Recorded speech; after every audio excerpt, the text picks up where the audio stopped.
Suposo que, esclar, és una comunitat molt plural, el tema dels dos idiomes, la polèmica contínua, perquè jo me'n recordo que vaig venir aquí fa 27 anys i parlaven del tema de l'idioma, l'importància de l'idioma, el sistema educatiu, i encara ara estem parlant del mateix tema, com si fos un problema.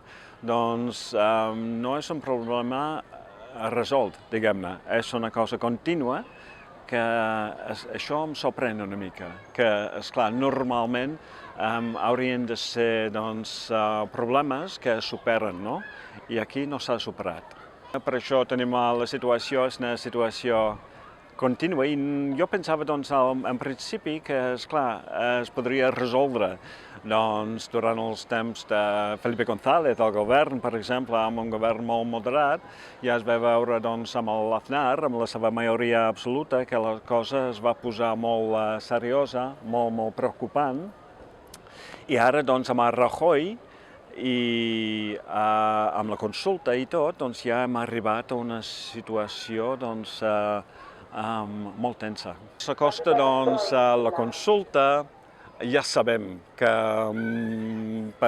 malgrat el vistiplau del Consell de Garanties i malgrat la llei que aprovarà el Parlament català, que em sembla que la consulta serà pura ficció, no? Però la situació s'ha de resoldre, perquè, esclar, tenim uns que diuen que, és que hem d'expressar-nos democràticament, i altres que diuen que, no podeu perquè està en contra de la llei, com si la llei no pogués ser, diguem-ne, compatible amb la democràcia. És que aquí l'anglès és una assignatura pendent. Una cosa molt interessant és que quan jo vaig venir aquí, me'n recordo que era molt jove. Era molt més jove que ara, no?